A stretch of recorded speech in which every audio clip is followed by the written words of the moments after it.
الله لا إله إلا هو له الأسماء الحسنى.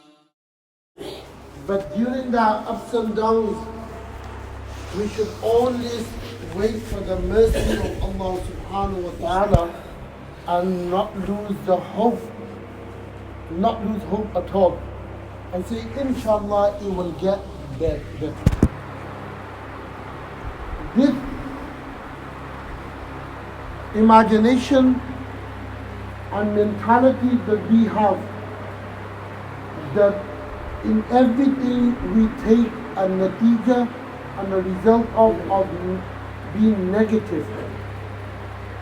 This power and energy we have of being negative or in everything, that is wrong. That is against Quran Hadith. Anything which happens, for ourselves we should take a positive result out for it. यानी ये जो हमारे यहाँ सोच है ना, जो चीज़ भी हो जाती है तो उसकी जो है ना मनफी नज़र से हम देखते हैं, ये गलत है। मुस्बत अंदाज से उसको देखना चाहिए, इंशाअल्लाह इसमें बेहतरी होगी। बीमारी आती जाती है, माली हालात बुरे हो जाते हैं, ठीक हो जाते हैं,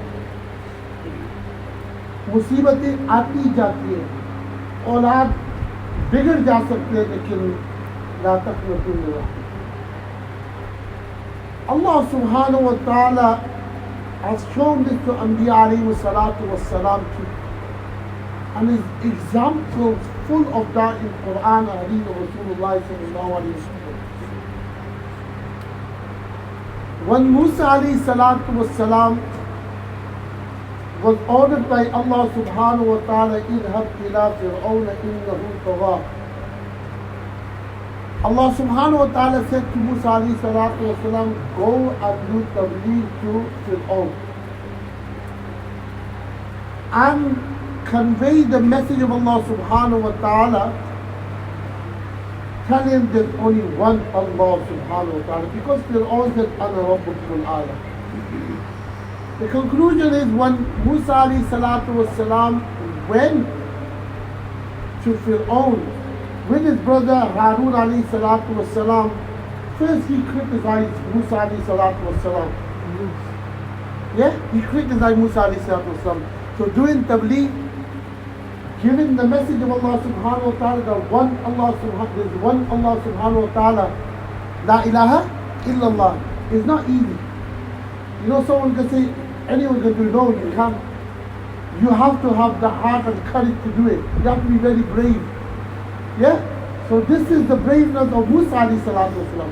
And said to him, say there's only one Allah subhanahu wa ta'ala. Fir'aun said no. Fir'aun called upon his parliament. قال الملأ من قوم فرعون إن هذا لساحر عليم يريد أن يخرجكم من أرضكم وماذا تعملون. You know, you have these people in it who tries to praise you, alright, use you. So they said to him, it looks like he wants to kick you out and have control on Egypt. They said they gave him a mashwara idea, to call all the best magicians around. They will come. And when they come, they will defeat Musa alayhi salatu wasalam, because Musa alayhi salatu wasalam showed his asa, his stick. He threw it down, he came into a big python. And is running around like a what? It's big, like a python. Alright? And he was running around like a small snake. So he got scared, Fir'aun got scared. You know, some say that he opened his mouth and Fir'aun started having diarrhea for several days. That's how Fir'aun got scared. Now Fir'aun, and when Musa alayhi salatu wasalam took his hand out, it's glowing. So these are the main two two mu'jizas, miracles. And the other miracles, this ayat in Quran says other miracles too. Now later on. Now Fir'aun calls all the magicians. The magicians come to compete with Musa alayhi salatu wasalam. Now look, they came to defeat Musa alayhi salatu wasalam and to please off Pharaoh. They came to Walid ibn Mus'ab bin Rayyan, his name is. Walid ibn Mus'ab bin Rayyan. Who's his grandfather? Rayyan. Now look, Allah subhanahu wa ta'ala gives hidayah to him. Rayyan is the Pharaoh at the time of Yusuf alayhi salatu wasalam. That's his grandfather. Pharaoh's what? Grandfather. And what did he do? When he embraced Islam on Yusuf alayhi salatu wasalam, he said, I don't have the right to be the ruler and king. You are the prophet and you be the ruler. He gave up. Rayyan gave up. Yeah? His grandfather was that pious. That's how he comes. And it could go down. So, Walid, Fir'aun called the magician. They came to defeat Musa alayhi salatu wasalam. When Musa alayhi salatu wasalam defeated them, and they see that this is not magic, this is a miracle, they fell in what? فَأُلْقِيَ السَّحْرَةُ السَّاجِدِينَ قَالُوا آمَنَّا بِرَبِّ الْعَالَمِينَ رَبِّ مُوسَى وَهَارُونَ. They fell in ulqiya, is a very powerful word. Alqa yulqi ilqan, and from there is the babi, is a fairly madi majhul. Majhul means they got out of their conscience. This is what this means, very powerful. They got out of their control and they fell inside the ulqiya, they fell inside it. They didn't go, they fell inside, they got out of control. And they said, we just believe in one Allah subhanahu wa ta'ala. And because Fir'aun called himself Lord too, he said, Rabbi Haruna or Musa. So we believe in that Lord that Musa and Harun have belief on. So look, they came here to defeat what? Musa alayhi salatu wasalam.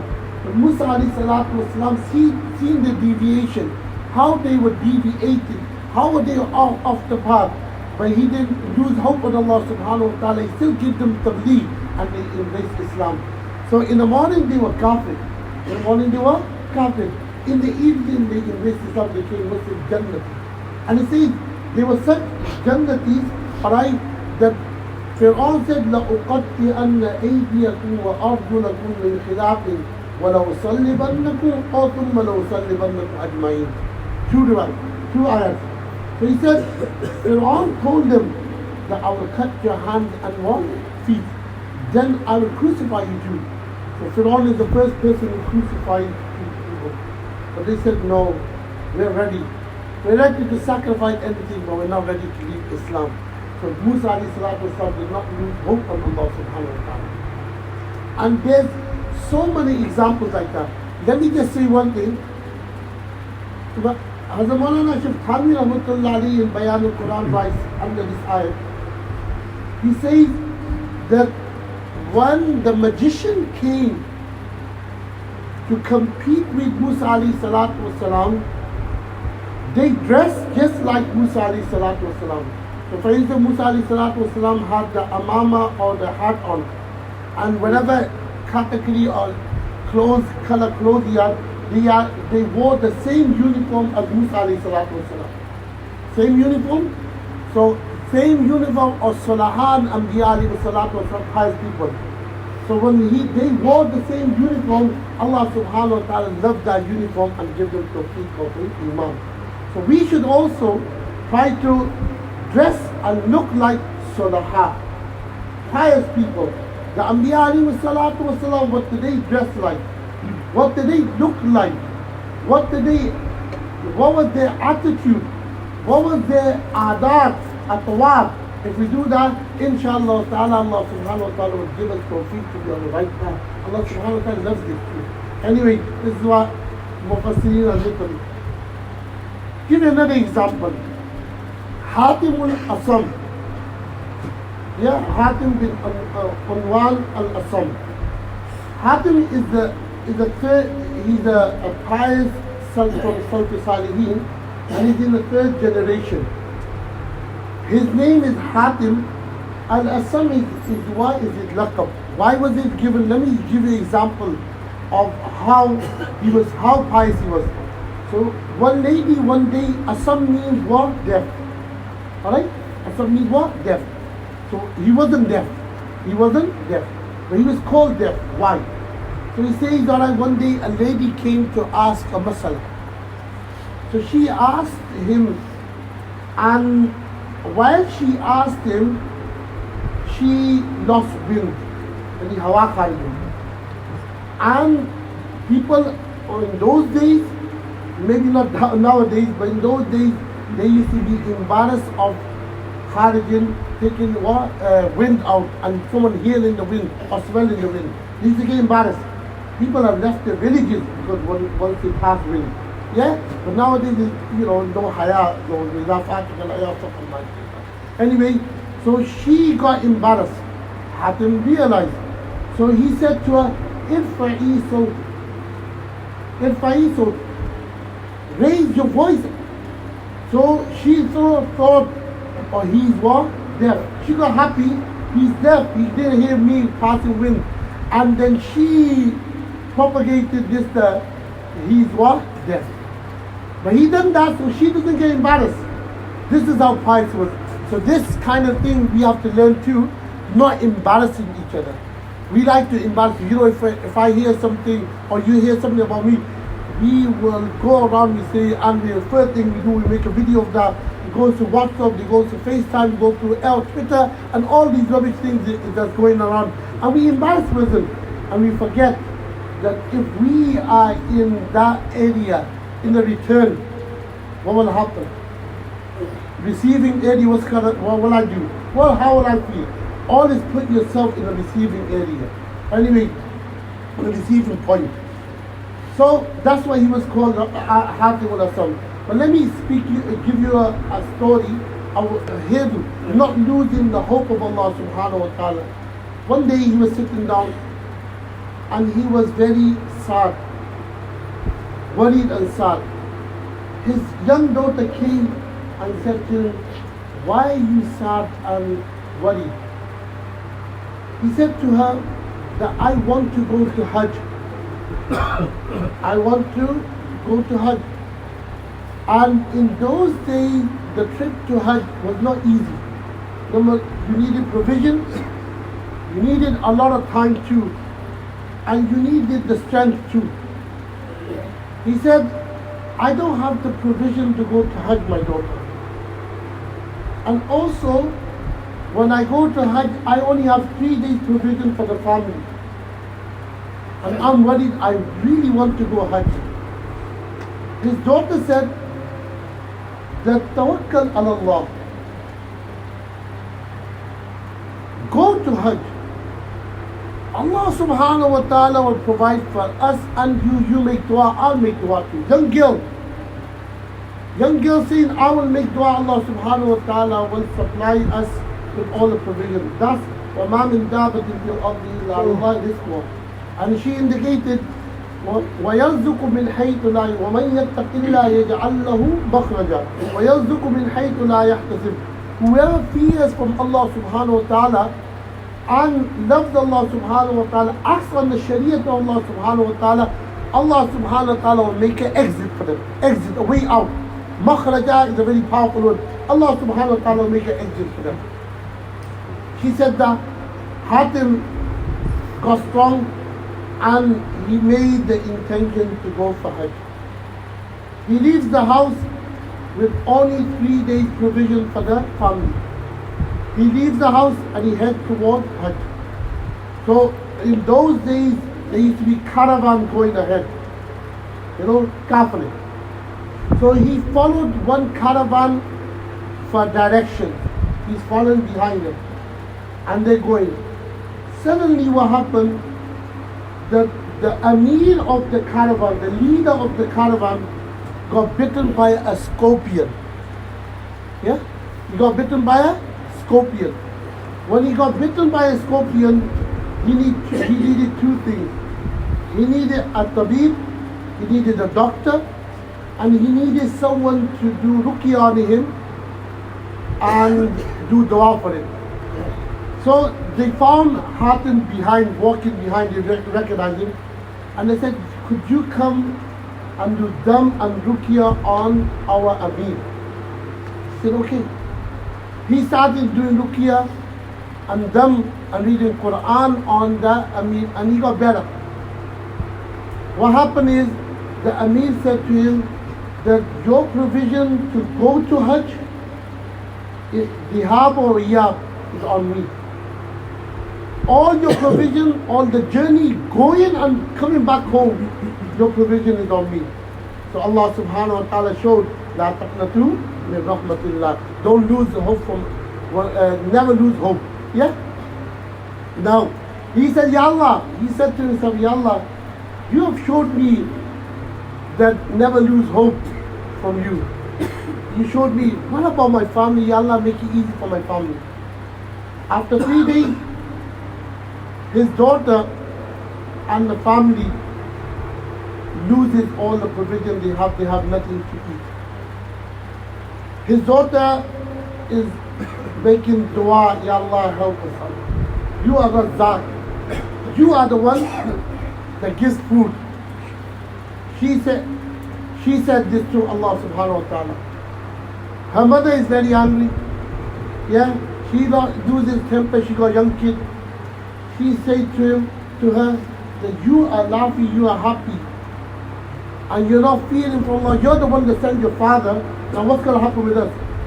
She said to her, tell me, is Razzaq our father Razzaq or Akil? Razzaq means provider, provision provider. Akil means eater. Does he just eat or does he provide? Who is the real provider? She said, Allah subhanahu wa ta'ala is the Razzaq and your father is the Akil, he eats.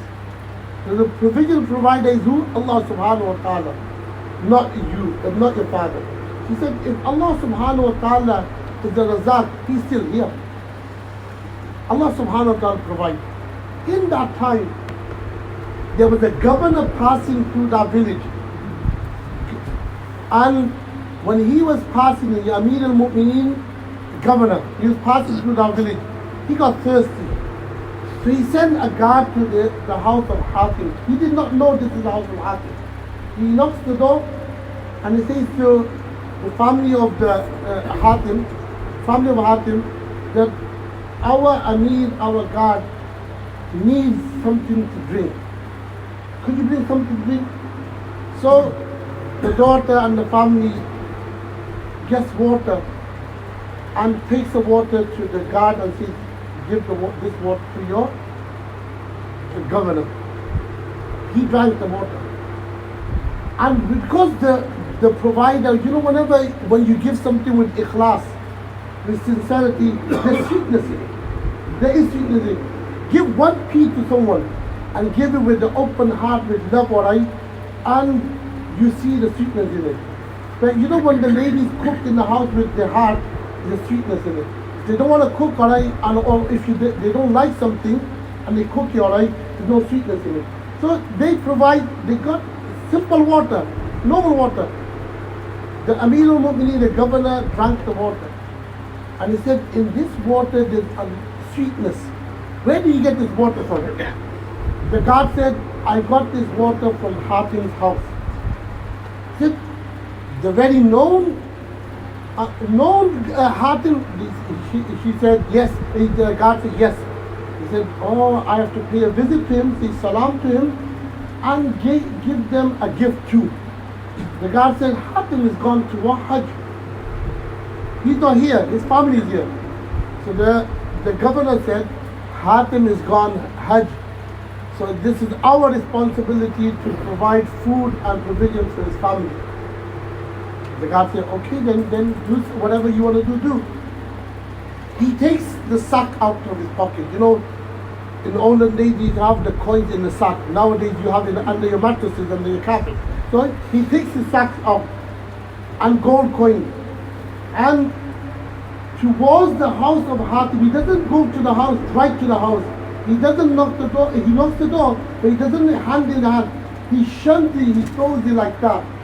All the coins towards the house. Then he tells all his guards and everyone which are with him. He says to them, if you love me and you have muhabbat with me and you respect me, do the same. So the whole, all the caravan with him, they all shun all the gold coins they had in their pocket towards the house of Hatim. rahmatullahi alayhi. So, when he was leaving, he had nothing to eat, he had nothing to do. For himself, he had no provision. He didn't have sufficient amount of provision for his family. He did not lose the hope. He had hope on Allah subhanahu wa ta'ala. He relied on Allah subhanahu wa ta'ala. When he came back, his family was so rich. He had so much wealth that it was sufficient for him to Qiyamah until Qiyamah. So the conclusion is that we should not never lose hope on Allah subhanahu wa ta'ala. Our children can get deviated. Our friends can get deviated. Our family can get deviated. We can be losing our wealth. We can go through tough times. We can get ill. We can lose loved ones. This is all from Allah subhanahu wa ta'ala. Quran says, وَلَنَبْلُوَنَّكُمْ بِشَيْءٍ مِنَ الْخَوْفِ وَالْجُوعِ وَنَقْصٍ مِنَ الْأَمْوَالِ وَالْأَنفُسِ وَالثَّمَرَاتِ وَبَشِّرِ الصَّابِرِينَ. But all this can happen.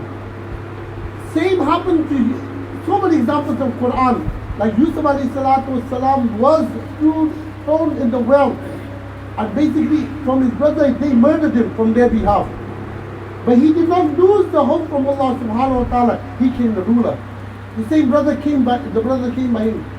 إِنَّهُ لَا يَيْسُ مِنْ رَوْحِ اللَّهِ إِنَّهُ لَا يَيْسُ مِنْ رَوْحِ وَلَا تَيْسُ مِنْ رَوْحِ اللَّهِ إِنَّهُ لَا يَيْسُ مِنْ رَوْحِ اللَّهِ إِلَّا الْقَوْمُ الْكَافِرُونَ. Allah subhanahu wa ta'ala says, Kafirs don't have hope.